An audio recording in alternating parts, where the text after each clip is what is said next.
Welcome to the podcast Behind the Counter with your host, me, Heidi Blum, also known as the Food Czar. I was born and bred in Livingston, New Jersey, and I have seen firsthand over the past few years how food and the people behind the counter can bring a community together. We all have a story. We all have an appetite. Each episode will explore the thread between food, people, and community, and the stories that weave them all together. So let's get behind the counter and dig in. Here we go. This is Behind the Counter. Behind the counter. With the Food Czar. Here's Heidi. Welcome back to another episode of Behind the Counter with the Food Czar, which is me, Heidi Blum.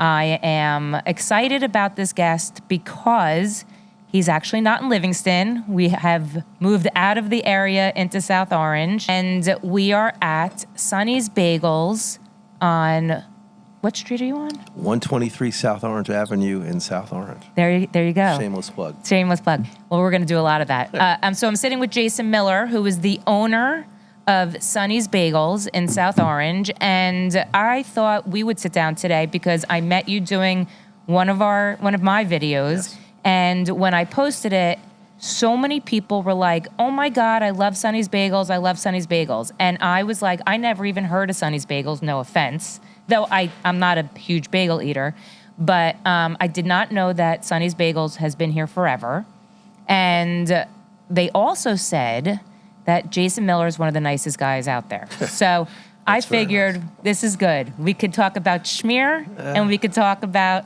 what a nice guy you are. Well, thank you. Just with respect to the store, I was a customer for many years.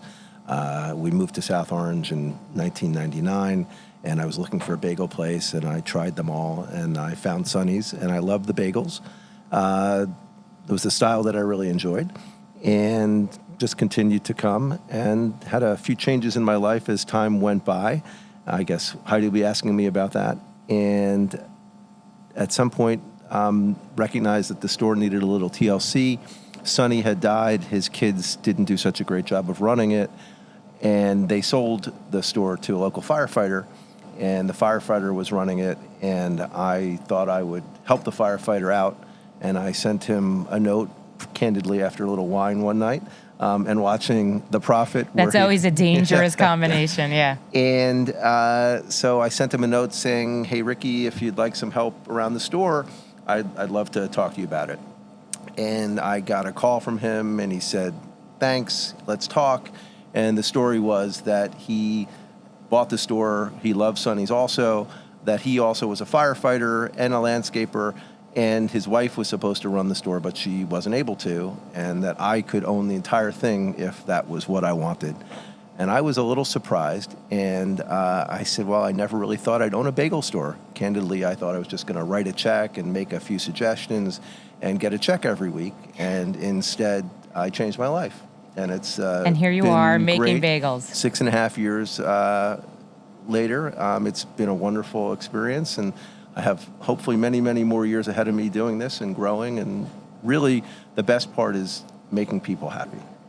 Well, and that's our podcast. Thanks for coming. Yeah. No. Okay, so let's break all this down for a second. Sorry. Okay, so little Jason Miller ate bagels, but was never in the restaurant business. Correct. I was gonna say. So tell me your path. I always enjoyed cooking. I got a present one year for knife skills from my parents.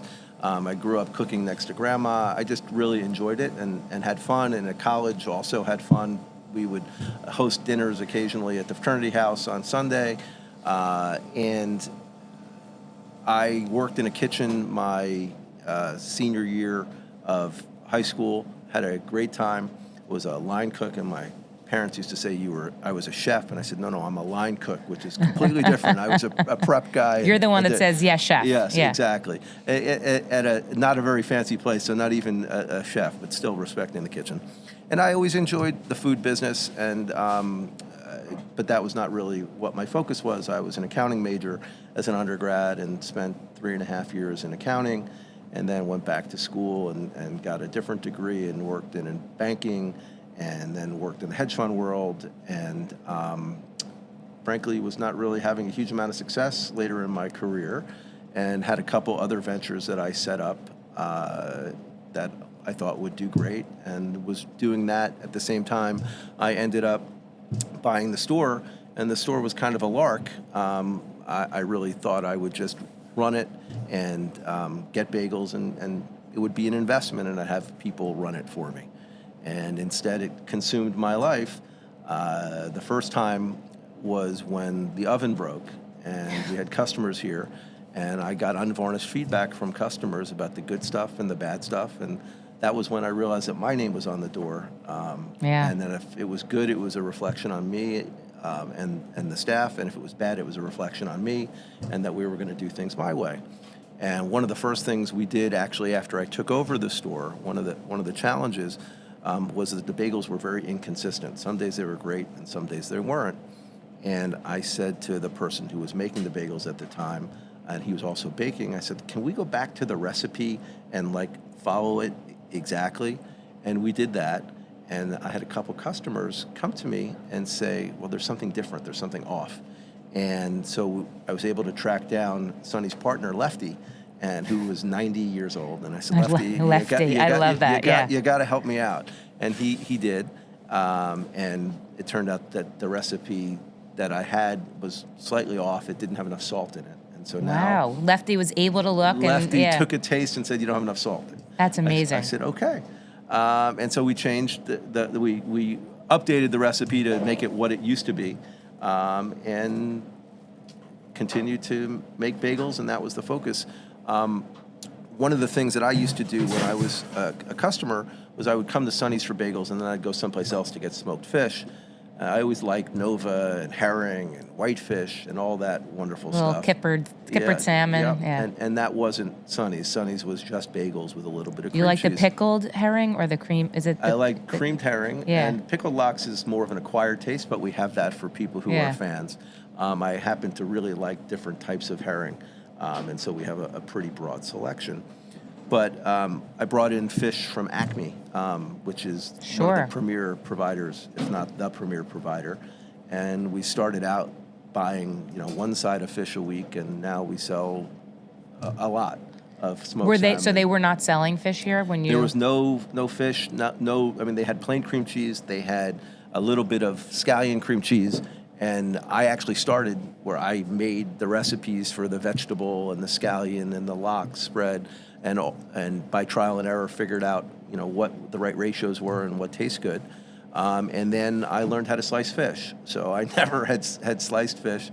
There's a special knife, and there's a technique to make sure that it's thin. Who taught you how to do it? So I had a great salesman who was in his late 70s, Paul from Acme, and he came. He said, "So you want to learn how to slice fish?" I said, I need to. And he gave me a 3-hour lesson, and then I burned a lot of fish making mistakes.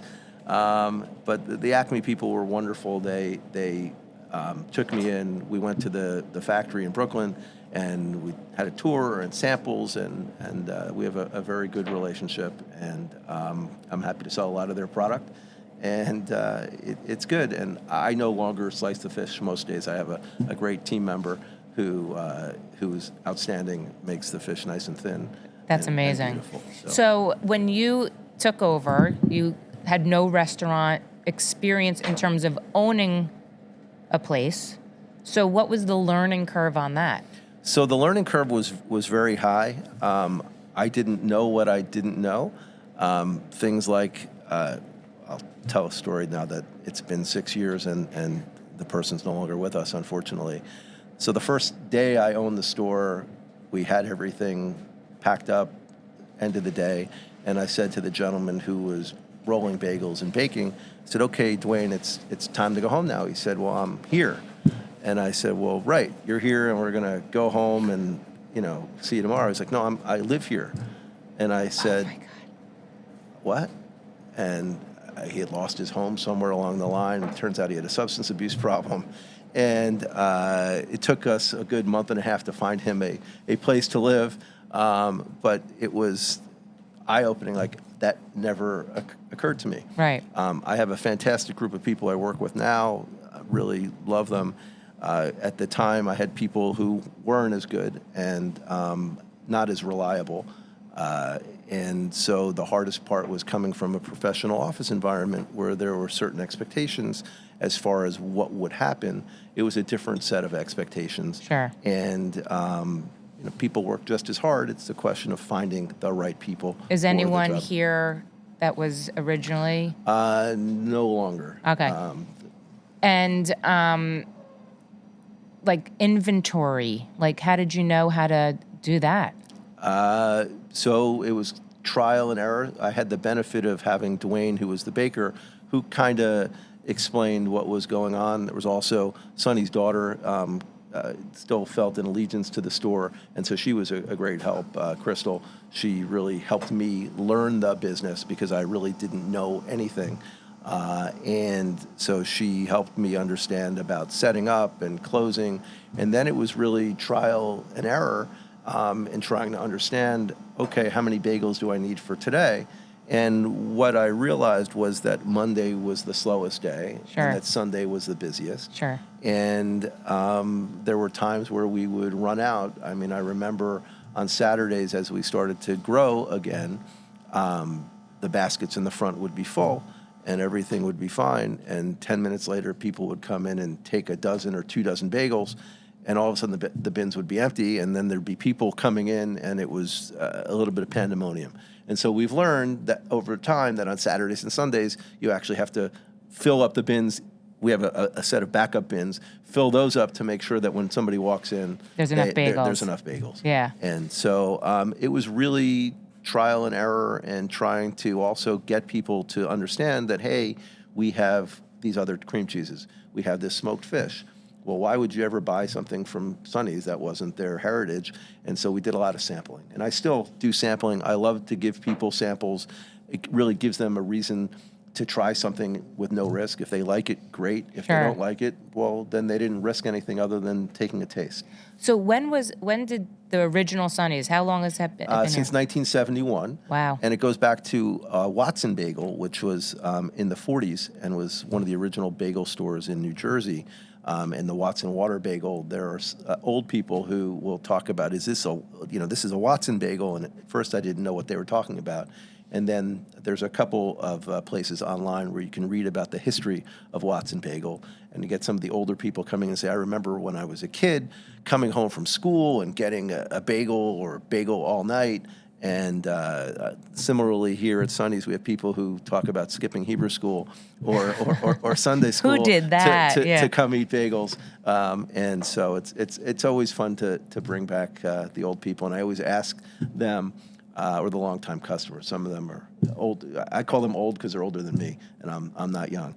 And so I just want to make sure the bagel tastes the same because there's a special taste to a Sonny's bagel. Sure.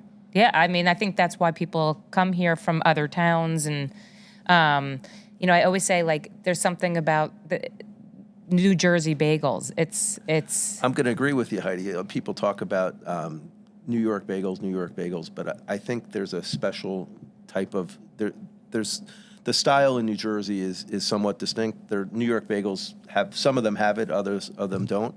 And actually, Pete Genovese from the Star Ledger would Sure. tell you that there's New Jersey is the bagel capital of the world, and I just want to be part of it. And, We're the bagel capital of the world. We're the pizza capital of the world. Don't let anybody tell us different. I'm just saying. It's a special state.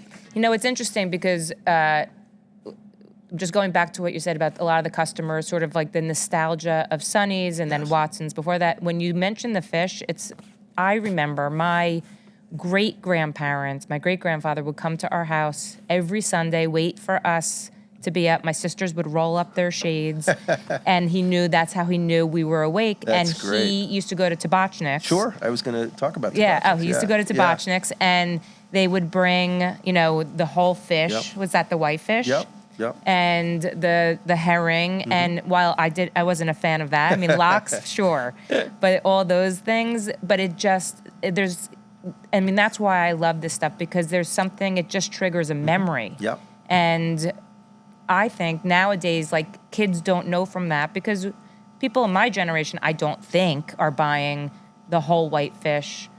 And the reason if they are doing it is because of what their grandparents, it's a generation, it's something. I don't know. So you're going to tell me I have to work hard? So, joking aside, that's an excellent point, and one of the things that we did, seeing a whole fish can be intimidating if you haven't grown up with the fish and know how to take it apart.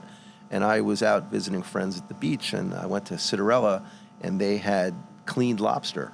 And I said, wow, that's a great idea. So we started taking the flesh out of the whole whitefish. Interesting, yeah. And we sell the containers of cleaned whitefish where it's easy. There's, of course, whitefish salad and chunks of whitefish or whole whitefish. But it was an innovation that really made it easy for people to try whitefish and not have to worry about the bones and everything And else. the skin on the fish Yes. was like a copper color. It still is, And yes. I know, I'm sure it is. Yeah. I'm sure the fish are still the same. Yeah. And like shriveled up. Yep. Intimidating is the right word. And so, we really work hard because I think that you're right, and that's one of the big challenges in the business is how do we get people to eat this stuff? Yeah. And the word appetizing, most people have no idea what it is. And tabachniks, of course, was incredibly famous. And similarly, my dad would go on Sundays, he'd go to a place called Sunnyside and get bagels and get onion rolls and jelly donuts, and then he'd go to the Menlo Park Mall and get the fish at tabachniks. Yeah. And so I have fond memories of that. And in fact, there was another Sonny's called Sonny Amster's Bakery at the Milburn Mall, and tabachniks was next door. So it was a symbiotic relationship. But one of the challenges in the business is getting younger people to try the food. And that's not hard to do. It's about education. And that's goes back to the sampling. Of, oh, you like this. You like strong fish. Why don't we give you some herring? Why don't we give you whitefish? You prefer more mild fish. I know you like Nova. Have you ever had kippered salmon? And we have different salads that we've created. And so it's really giving people more reasons to come visit us. It's interesting because I always say, I think Jewish delis, I don't want to say they're a dying breed because that's extreme. But I do think they're not as, they're more sparse than they used to be, right? Yes. And like the delicacies of a Jewish deli that we probably both grew up on. And the bagel will never die. The bagel's always here. But the fish, as you're saying it, it is something that you have to educate the kids. I mean, kids will try sushi. Yes. They'll eat a Philadelphia roll. Yes. Right? And so that's my hope and my guidestone is that also every ethnic group likes smoked fish. Because I've had people, when I first bought the store, say, well, what percentage of your clients are Jewish? I said, it doesn't actually matter because every ethnic group likes some form of smoked fish. And so my job is to get people to try it. And once you try it, you find out how delicious it is. Sushi, all the different Asian foods. People are adventurous. It's about giving them the opportunity to see what they like. And we also have, it's funny, salty food, potato chips. People love salty food. Yeah. And as you know, Nova is somewhat salty and Deli Lox is saltier. But they're little kids who like Nova. And I always feel bad when the parents come in and they're kind of sheepish and they have a stack of fish. And I said, how many people are you having? Because I want to make sure you don't have too much or too little. Or I should say too little or too much. I said, well, my kid can eat the Nova like it's candy. I said, well, let me give you something else to try, which is chopped Nova. Yeah. And so that's happened probably 12 times. And unfortunately for the parents, there's 2 kids who will only eat the sliced Nova. They won't eat the chopped Nova. Yes, Chopped it is Nova's expensive, chopped Nova's a lot less expensive. But so. what you also make that the salmon skin stick. Yes. So that was actually one of my happiest accomplishments. I really, especially in the food business, waste cost money. And so we were slicing fish, and we had a lot of fish. And I happened to be served an ad to buy, salmon skins for my dog. And I also remember having salmon skin at a sushi restaurant. You could have salmon skin with a barbecue sauce or salmon skin salad. And I said, well, let me play around. And so we baked it, and then there was still, turns out, a little bit of meat. We used that meat for a couple other things, and then I baked it again and made it nice and crispy. And I have a strong contingent of people who like them, but also a lot of people give them to their pets. And so I gave them to mine, and they were gone within 3 seconds. Yeah. And so, we've taken something that was being thrown out and turned it into a product that people enjoy, which is great. One, because we don't waste it, and two, because frankly, it generates revenue, which is also a good thing. That's amazing. Yeah. I'm sure over the years, so you've been here 6.5 years, you said? Yes. So I'm sure every year you get better and better. I hope so. If I the don't, plan. please let me Yeah. know. Yeah. We continue to iterate. And it's what I noticed about Sonny's, and this was in my video, is it's not a lot of these bagel places, for better or worse. I mean, there's no right or wrong, obviously, have sandwiches and they have all the extra bells and whistles. Sonny's is bagels, the end, and not all the specialty bagels, right? Yeah, we make green bagels for St. Patrick's Day by order. We made pink bagels for breast cancer awareness, but we do not, unfortunately, do a rainbow bagel You or a should blueberry. for Pride. But I'm just saying. Yeah. Happy to support Pride. We don't do that. And also, no Asiago bagels or otherwise. We've stuck to the basics, and there's a lot of customization that you can do around the basics. If you want a pumpernickel with sesame seeds, happy to do that. But yeah, we've really focused on the bagels and the cream cheeses and the spreads. Frankly, one of my areas of opportunity for growth is lunch. So there's a great deli down the block called Town Hall Deli, who created. I just came from there. Who created the? Were you talking I just to said Matt? about the Sloppy Joe. Yeah. Matt's a super nice guy. I didn't meet with him, but one of the guys there, I've been doing a Sloppy Joe series just because of Super Bowl. Yeah. Oh, very nice. Yeah. And so we'll talk about that offline. Matt's a super guy. I didn't really want to be in the deli business, especially with a great deli down the block. And so we haven't really done much in lunch. We do tuna and egg salad and pizza bagels and other things. My opportunity, and when we talk at some point, hopefully next year, I can tell you about the growth of my lunch business, and these are the interesting things that we've done, that will be related to the bagels and lox and fish, but also different than what other bagel stores do. I'm surprised you do a pizza bagel. We do. We do it differently than other people. I grew up, and you probably grew up, Heidi, where you took a bagel and you cut it in half and you put sauce and cheese on it and put it back in. The way we make it is different. It's all one sort of integrated unit. It's more like a pizza roll, and it's It's delicious. in the bagel? Is there a hole? No, there's no hole. Okay. It's baked all together, and so it's not a focaccia, but it's. So when you bite into the pizza bagel, do you get the sauce and the cheese in the middle? It's still stacked like a pizza, where it has the dough and the sauce and the cheese, but it's different than if you just sprinkle the cheese on. It's all baked together. Oh, cool. And so that's popular, and I love pizza bagels, and so I'm a big fan.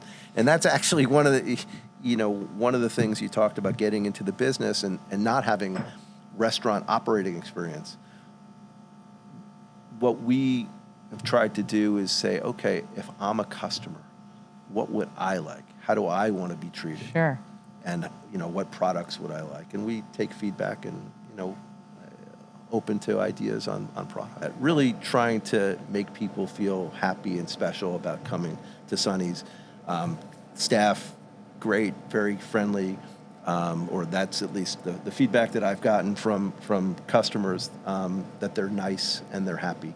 And it's important to me. I again go back to, how would I want to be treated as a customer? Sure. I don't want somebody surly taking care of me. I want somebody to smile. It turns out if you say good morning and you smile at somebody, it brightens their day. The experience is so important, I think. I mean, that's what they're spending money, they want good food, of course, but sometimes if the food isn't like a 10 and it's a 7, but the service is great, they'll always say the service is great, and that's why I go. And we talk about people coming in and not knowing.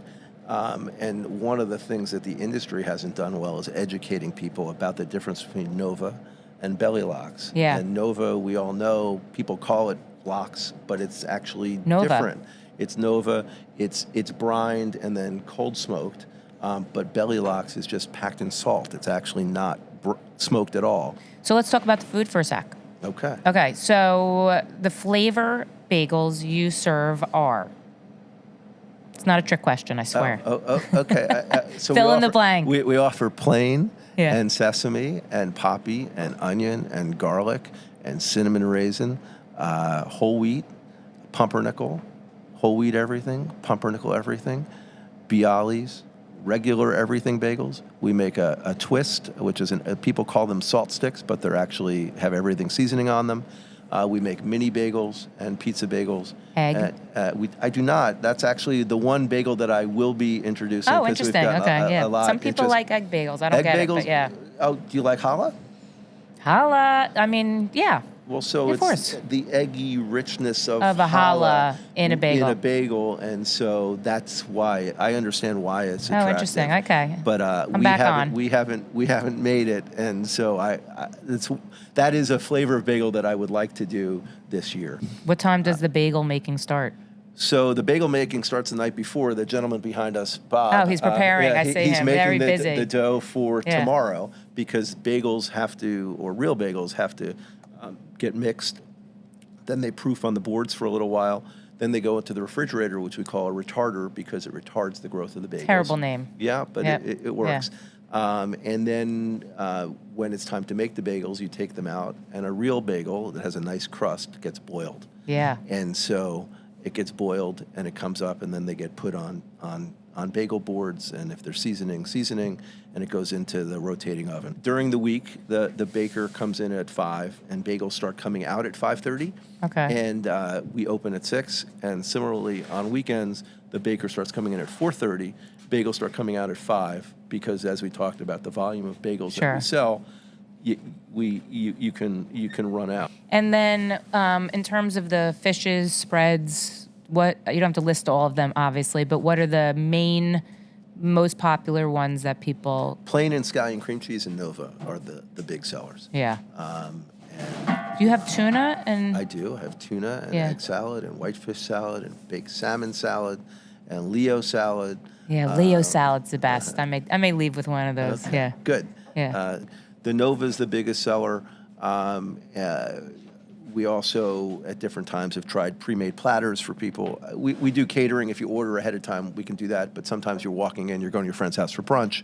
You know, you just want wanna to pick grab, up something. Yeah. something that has the tomatoes and onions and the fish ready to go and the cream cheese. That's And great. so we do some stuff like that. If you could go back in time and ask little Jason Miller, or talk to little Jason Miller, what would you say to him right now, where you are in your life now?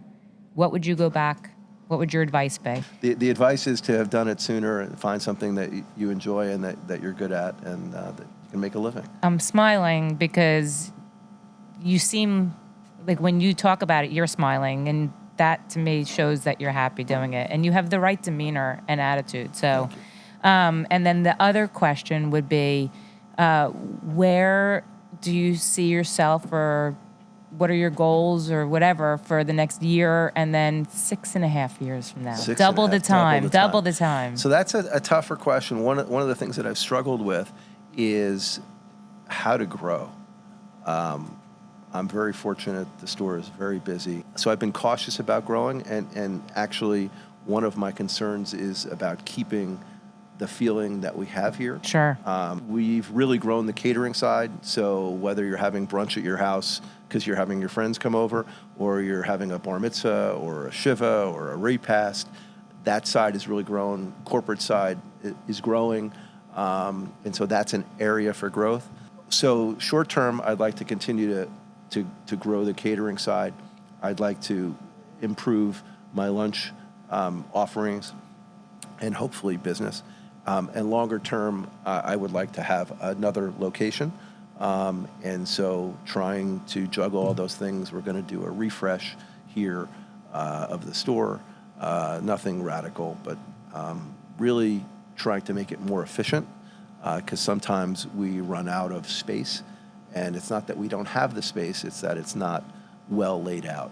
Yom Kippur, for people who may not know, Jewish people fast on Yom Kippur. It's the Day of Atonement, and they traditionally break the fast with bagels and lox because it's something that's easy and you don't have to cook and you just unwrap. I call that the Super Bowl of bagels. Yeah. Because it's 3 times busier than our busiest day of the year. And so now we get a trailer truck in the back to keep all the product that we need. And so I would like to continue to grow and continue to maximize what I have, but need to find more over the longer term. That's a coherent answer. It's coherent. I understood what you're saying. Well, hopefully everybody else does too. Yeah, they will. Trust me. Well, Jason, this was amazing. Thank you. I've learned a lot about bagels. Thank you, Heidi. I wish you tremendous success, and I hope in 6.5 years I'm coming back and we're doing a part 2. Thank you. Well, I'm going to now give a shout out to Heidi, because you can come eat my bagels and then she can help you work them all off. Thanks, everybody. Sure can, Look forward to seeing you in the store. Thank you, Jason. I appreciate it. Bye-bye. If you are hearing this message, I want to thank you so much for tuning in. I'm truly grateful for you and this opportunity. The purpose of the Behind the Counter podcast is to bring food, people, and community together. I hope you'll return for more episodes and explore with me. I want to personally thank Fran Linnell of Design 68 for my amazing Behind the Counter podcast logo, and Travis Lohenberg for my awesome Behind the Counter music, and all the guests that take their time to sit and talk with me. I hope you enjoyed this episode, and if you did, please leave a review on Spotify, Apple Podcasts, or wherever you hear your podcasts. If you'd like to support the Behind the Counter podcast, please subscribe, share with your friends and family, and you can follow me on Instagram at Heidi Blum. If you have any feedback or stories that you want to share, you can email me at foodsarbtc@gmail.com.